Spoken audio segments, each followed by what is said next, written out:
Hi ನಮಸ್ತೆ ಎಲ್ರಿಗೂ. ಎಲ್ಲರೂ ಹೇಗಿದ್ದೀರಾ? ಎಲ್ಲರೂ ಆರಾಮಂತ ಅಂದ್ಕೋತೇನೆ. ನಾನು ಆರಾಮಾಗಿದ್ದೇನೆ. ಎಲ್ಲಿಗೆ ಹೋಗ್ತಾ ಇದ್ದೇನೆ ಅಂತ ಯೋಚನೆ ಮಾಡ್ತಾ ಇದ್ದೀರಾ? ಗೊತ್ತಾಗತ್ತೆ.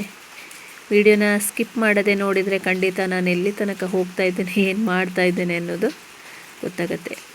ನನ್ನ ಲಾಸ್ಟ್ ವಿಡಿಯೋನ ನೋಡಿ ಲೈಕ್, ಶೇರ್, ಕಮೆಂಟ್ಸ್ ಎಲ್ಲ ಮಾಡಿದವರಿಗೆ ಧನ್ಯವಾದಗಳು. ಈ ವಿಡಿಯೋನ ಖಂಡಿತ ನೋಡಿ ಲೈಕ್ ಶೇರ್ ಮಾಡ್ತೀರಂತ ಅಂದ್ಕೋತೇನೆ. ಹೊಸೊಬ್ಬರು ಚಾನಲ್ನ ನೋಡಿದರೆ ಸಬ್ಸ್ಕ್ರೈಬ್ ಮಾಡಲಿಕ್ಕೆ ಮರಿಬೇಡಿ, ಹಾಗೂ ನೋಟಿಫಿಕೇಷನ್ ಆನ್ ಮಾಡಿಟ್ಟಿರಿ. ನನ್ನ ನೆಕ್ಸ್ಟ್ ವಿಡಿಯೋದ ನೋಟಿಫಿಕೇಷನ್ ನಿಮಗೆ ಖಂಡಿತ ಬರುತ್ತೆ. ಎಲ್ಲ ಸೋಷಿಯಲ್ ಮೀಡಿಯಾದಲ್ಲಿ ಕಬ್ಬೆ ಬೆಟ್ಟ ಒಂದು ತುಂಬ ಫೇಮಸ್ ಆಗಿದೆ. ಇನ್ಸ್ಟಾಗ್ರಾಮ್ ತೆಗೆದ್ರೆ ಸಾಕು ಕಬ್ಬೆ ಬೆಟ್ಟ. ನೋಡಿ ನೋಡಿ ನನಗೂ ಒಂದು ಸಲ ಅನಿಸಿತ್ತು ಹೋಗಬೇಕು ಅಂತ. ಆದರೆ ಈಗ ಸ್ವಲ್ಪ ದಿನದಿಂದ ಹೋಗಲೇಬೇಕು ಅಂತ ಹೇಳಿ ಆಸೆ ಆಗಿತ್ತು. ಬಟ್ ಹೇಳ್ತಾರಲ್ವ, ದೂರದ ಬೆಟ್ಟ ಕಣ್ಣಿಗೆ ನುಣ್ಣಗೆ ಅಂತ. ಅಲ್ಲಿಗೆ ಹೋದಾಗಲೇ ಗೊತ್ತಾಗೋದು ಬೆಟ್ಟ ಹೇಗಿದೆ, ಬೆಟ್ಟ ಹತ್ತೋದು ಎಷ್ಟು ಕಷ್ಟ ಇದೆ ಅನ್ನೋದು. ನೋಡುವಾಗ ಎಲ್ಲರೂ ಹೋಗುವಾಗ ವೀಡಿಯೋಸ್ ನೋಡುವಾಗ ಅನ್ನಿಸ್ತಿತ್ತು ಹೋಗಬೇಕು ಅಂತ ಹೇಳಿ. ಸಣ್ಣ ಫಾಲ್ಸ್ ಇದು. ನಾವು ರೀಚ್ ಆದ್ವಿ. ಇನ್ನು ಗಾಡಿ ನಿಲ್ಲಿಸಿ ನಡೆಯೋಕ್ಕೆ ಸ್ಟಾರ್ಟ್. ಗೊತ್ತಿಲ್ಲ ನನಗೆ, ಮಗ ಹೋಗಿದ್ದ, ಬಟ್ ನಾನು ಫಸ್ಟ್ ಟೈಮ್ ಹೋಗೋದು, ಹಾಗಾಗಿ ಎಂಥ ಅವಸ್ಥೆ ಅಂತ ಗೊತ್ತಿಲ್ಲ. ಇದೊಂದು ಬೆಟ್ಟ, ಇದು ಸ್ವಲ್ಪ ಸಣ್ಣದು ಅಂತ ಅಂದ್ಕೋತೇನೆ. ನಾವು ಇನ್ನೊಂದು ಸೈಡ್ ಹತ್ತಿದ್ದೇವೆ. ತುಂಬ ಜನ ಅಲ್ಲಿ ಕಷ್ಟ ಆಗೋರು ಈ ಕಡೆ ಹತ್ತುತ್ತಾ ಇದ್ದಾರೆ. ನಾವು ಇನ್ನೊಂದು ಸೈಡ್ ಕರ್ಕೊಂಡು ಹೋದ ತಮ್ಮ. ನೋಡಿ ಸ್ಟಾರ್ಟ್ ಇಲ್ಲಿಂದ ತುದಿಗೆ ಹತ್ತಬೇಕು. ನೋಡಲಿಕ್ಕೆ ಚೆಂದ ಕಾಣ್ತದೆ, ಹಸಿರಾಗಿದೆ. ಇಲ್ಲೇ ಅಲ್ವಾ, ಇಷ್ಟೇ ದೂರ ಅಲ್ವಾ ಅಂತ ಅನಿಸುತ್ತೆ. ಸ್ಟಾರ್ಟಿಂಗ್ ಹತ್ತಲಿಕ್ಕೆ ಸ್ಟಾರ್ಟ್ ಆಗುವಾಗಲೇ ಕಾಲು ನೋವು ಸ್ಟಾರ್ಟ್ ಆಗಿದೆ ನನಗೆ. ಲಾಸ್ಟಿಗೆ ಮಳೆ ಇಲ್ಲದೊಂದು ತುಂಬ ಒಳ್ಳೆಯದು ಅಂತ ಅಂದ್ಕೋತೇನೆ. ಮಳೆ ಇದ್ದರೆ ಖಂಡಿತ ಈ ಬೆಟ್ಟನ ಹತ್ತಲಿಕ್ಕೆ ಇರಲಿಲ್ಲ. ಬೆಟ್ಟ ಹತ್ತುವಾಗ ಒಂದು ವೀಡಿಯೋನ ಮಾಡಲಿಕ್ಕೆ ನನಗಾಗಲಿಲ್ಲ. ಹತ್ತಿದ್ದೇ ಕಷ್ಟದಲ್ಲಿ ಮೊಬೈಲ್ ಹಿಡ್ಕೊಳ್ಳೋಕ್ಕೆ ಸಾಧ್ಯನೇ ಆಗಲಿಲ್ಲ. ಫಾಗಲ್ಲಿ ಕೆಲವು ಪ್ರದೇಶ ಕಾಣ್ತಾನೆ ಇರಲಿಲ್ಲ. ಫೈನಲಿ ರೀಚ್ ಆಗಿ ನಾನಂತೂ ಅರ್ಧ ಗಂಟೆ ಕೂತುಬಿಟ್ಟೆ ಇಲ್ಲಿ. ತಮ್ಮ ಮತ್ತು ಮಗಳು ಎಲ್ಲ ಆ ಕಡೆ ನೋಡ್ಕೊಂಡು ಬರ್ತೇವೆ ಅಂತ ಹೋದರು. ನೋಡಿ ಫಾಗಿಗೆ ಒಂದು ಸೈಡ್ ಎಂಥ ಸಹ ಕಾಣ್ತಿಲ್ಲ, ಆಕಾಶನೇ ಕೆಳಗಿಳ್ದ ಆಗಿದೆ. ಇನ್ನೊಂದು ಸೈಡ್ ಫಾಗ್ ಹೋಗ್ತಾ ಹೋಗ್ತಾ ಆ ಸೈಡ್ ಕೂಡ ಮುಚ್ಚೋ ಆಗಿದೆ. ಸುಸ್ತಲ್ಲಿ ಹೇಗಾಗಿದ್ದೇನೆ ಅಂತ ಹೇಳಿದರೆ ನೋಡೋದು ಬೇಡ. ತುಂಬ ಕಷ್ಟ ಇದೆ ಈ ಬೆಟ್ಟ ಹತ್ತಲಿಕ್ಕೆ. ದಾರಿ ಕೂಡ ಹಾಗಿದೆ ನೋಡಿ. ಇದೊಂದು ಪಾತಾಳ. ಮತ್ತು ಸಾಹಸ ಎಲ್ಲ ಮಾಡಲಿಕ್ಕೆ ಹೋಗಬಾರ್ದು ನಿಜವಾಗ್ಲೂ. ತುಂಬ ನೋಡಿ ಖುಷಿ ಪಡಬೇಕು ಸ್ವಲ್ಪ ದೂರದಿಂದ. ಇಷ್ಟೆಲ್ಲ ಸಾಹಸ ಮಾಡೋದು ಒಳ್ಳೆಯದಲ್ಲ.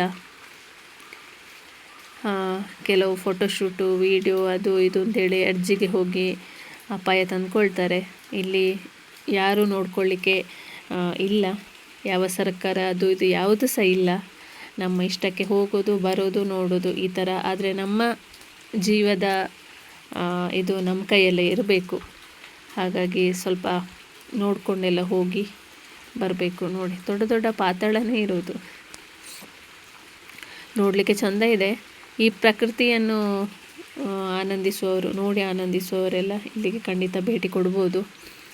ಆದರೆ ಆನಂದಿಸುವವರು, ಪ್ರಕೃತಿಯ ಬಗ್ಗೆ ಇಷ್ಟೇನಾ ಅಂತ ಅಂದ್ಕೊಳ್ಳೋರು ಬಂದರೆ ಬೇಜಾರಾಗ್ಬೋದು. ನೋಡಲಿಕ್ಕೆ ಬೇರೆ ಎಂಥ ಸಹ ಇಲ್ಲ ಬೆಟ್ಟ ಬಿಟ್ಟರೆ. ಆದರೆ ಈ ಬೆಟ್ಟದ ಇದರಲ್ಲಿ ಸೌಂದರ್ಯವನ್ನು ಸವಿಯುವವರು ಇರ್ತಾರಲ್ವ, ಅವರಿಗೆಲ್ಲ ಖಂಡಿತ ಖುಷಿ ಆಗುತ್ತೆ. ಕೊಡಗಿನ ಈ ಒಂದು ಪ್ರದೇಶ ಕಬ್ಬೆ ಬೆಟ್ಟ ಅಂತ ಹೇಳಿ.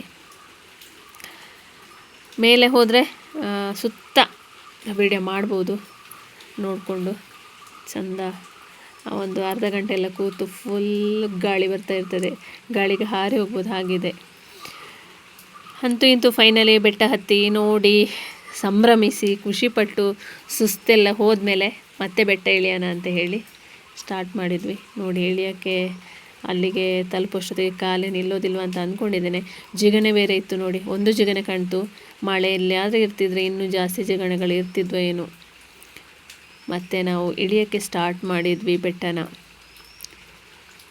ನಿಶೆ ಅಂತೂ ಹತ್ತಿದ್ದು 4 ಕಾಲಲ್ಲಿ ಹತ್ತಿದಂಗೆ ಹತ್ತಿದ್ದಾಳೆ. 2 ಕೈ ಕೊಟ್ಟು ಕಾಲು ಕೊಟ್ಟು ಹೆಂಗೋ ಮಾಡಿ ನಾನು ಅವಳು ಹತ್ತಲ್ಲ ಅಂತ ಅಂದ್ಕೊಂಡಿದ್ದೆ, ಬಟ್ ಅವಳು ಹತ್ತಿದ್ದಾಳೆ. ನನಗೆ ಕಷ್ಟ ಆಯಿತು. ಈಗ ಇಳ್ಕೊಂಡು ಹೋಗ್ತಿದ್ದೇವೆ ನೋಡಿ. ಎಲ್ಲರೂ ಹೋಗಿ ಹೋಗಿ ಹೋಗಿ ಸವದಿದೆ ದಾರಿ, ಅದು ತುಂಬ ಜಾರ್ತಿದೆ. ನಾನು ಆ್ಯಕ್ಚುಲಿ ಸ್ವಲ್ಪ ಸ್ಕಿಪ್ಪಾಗಿ ಕಾಲಿಗೆ ಸ್ವಲ್ಪ ತಾಗಿಸ್ಕೊಂಡು ಬಂದಿದ್ದೇನೆ. ಕಬ್ಬೆ ಬೆಟ್ಟೆನ ನೆನಪಿಗೋಸ್ಕರ ಸ್ವಲ್ಪ ತಾಗಿದೆ ಕಾಲಿಗೆ. ಇಳಿಯೋಕ್ಕೆ ಹತ್ತುವಾಗ ಯಾರಾದರೂ ಒಬ್ಬರು ಕೈ ಹಿಡ್ಕೋಬೇಕು, ಅಷ್ಟು ಕಷ್ಟದಲ್ಲಿ ಹತ್ತಿದ್ದೇನೆ ನಾನು. ಇಳಿವಾಗಷ್ಟೇ ಕೆಲವು ಕಡೆ ಸ್ವಲ್ಪ ಕೈಯೆಲ್ಲ ಹಿಡ್ಕೋಬೇಕಾಗತ್ತೆ. 4:15 ಅಷ್ಟೊತ್ತಿಗೆ ನಾವು ಕೆಳಗೆ ರೀಚ್ ಆಗಿದ್ದೇವೆ. ಆ ಹೊತ್ತಿಗೂ ಬೆಟ್ಟ ಹತ್ತಲಿಕ್ಕೆ ಜನ ಹೋಗ್ತಾಯಿದ್ರು. ಅವರು ಯಾವಾಗ ರೀಚ್ ಆಗೋದು, ಯಾವಾಗ ಮತ್ತೆ ಇಳಿತಾರೋ ಗೊತ್ತಿಲ್ಲ ನನಗೆ. ಮಳೆ ಒಂದು ಇಲ್ಲದಕ್ಕೆ ಎಲ್ಲರೂ ತುಂಬ ಜನ ಇದ್ದರು ಈ ಪ್ರದೇಶದಲ್ಲಿ. ನಾನು ಅಂದ್ಕೊಂಡಿರಲಿಲ್ಲ ಇಷ್ಟು ಜನ ಈ ಬೆಟ್ಟ ಹತ್ತಲಿಕ್ಕೆ ಬರ್ತಾರೆ ಅಂತ. ಅಷ್ಟು ಜನ ಬೆಟ್ಟ ಹತ್ತಲಿಕ್ಕೆ ಬಂದಿದ್ದಾರೆ. ಕೊಡಗಿನ ಸೌಂದರ್ಯದ ಒಂದು ಭಾಗ ಇದು.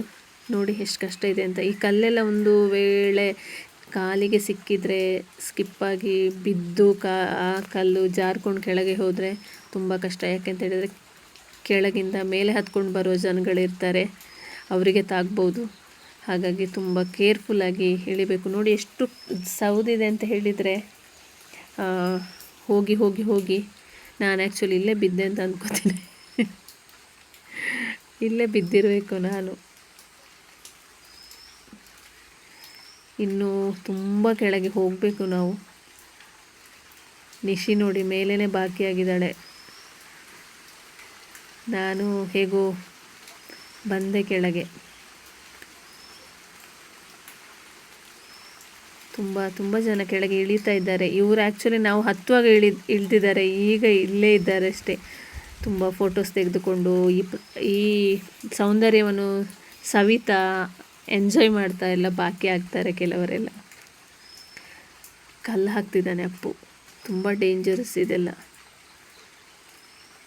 ಯಾರ್ದೋ ಒಂದು ಕೊಡೆ ಇತ್ತು, ತೆಗೆದು ನೋಡ್ತಿದ್ದಾನೆ.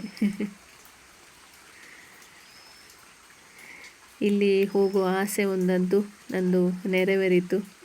ಪಕ್ಕ ಇನ್ನೊಂದ್ಸಲ ಕಬ್ಬೆ ಬೆಟ್ಟ ಹೋಗೋಣ ಅಂತ ಹೇಳಿದರು. ಅಲ್ಲಿ ತನಕ ಹೋಗ್ತೇನೆ. ಬೆಟ್ಟ ಹತ್ತುವ ಕೆಲಸಕ್ಕಂತೂ ಕೈ ಹಾಕಲ್ಲ ನಾನು. ಈ ಬೆಟ್ಟ ಒಂದು ಬಾಕಿಯಾಗಿತ್ತು ನಾವು ಹೋಗಲಿಕ್ಕೆ. ಅಪ್ಪು ಹೇಳ್ದ, ಆ ಬೆಟ್ಟ ಹತ್ತಿ ಆದಮೇಲೆ ಈ ಬೆಟ್ಟಕ್ಕೆ ಹತ್ತುವ ಅಮ್ಮ ಅಂತ. ನನ್ನ ಕೈಯಲ್ಲಿ ಸಾಧ್ಯನೇ ಇಲ್ಲ ಅಂತ ಹೇಳಿ ಬಂದೆ. ಬರುವಾಗ ದಾರಿಯಲ್ಲಿ ಇದು ಚೇಲಾವರ ಫಾಲ್ಸ್ ಅಂತ, ಅಲ್ಲಿ ಸ್ವಲ್ಪ ದೂರದಿಂದಲೇ ಹೋಗಿ ವೀಡಿಯೋಸ್ ಮಾಡಿದೆ.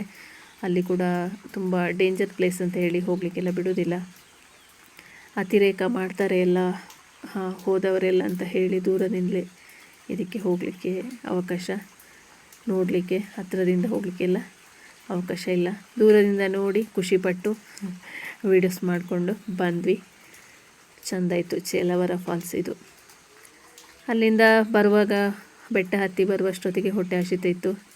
ಬಂದು ಏನಾದರೂ ತಿನ್ಕೊಳ್ಳೋಣ ಅಂತ ಹೇಳಿ ಬಂದ್ವಿ. ನಾನು ಅಪ್ಪು ಮಸಾಲೆ ದೋಸೆ ಆರ್ಡ್ರ್, ನಿಶಿ ಬೇರೇನೋ ತಗೊಂಡು.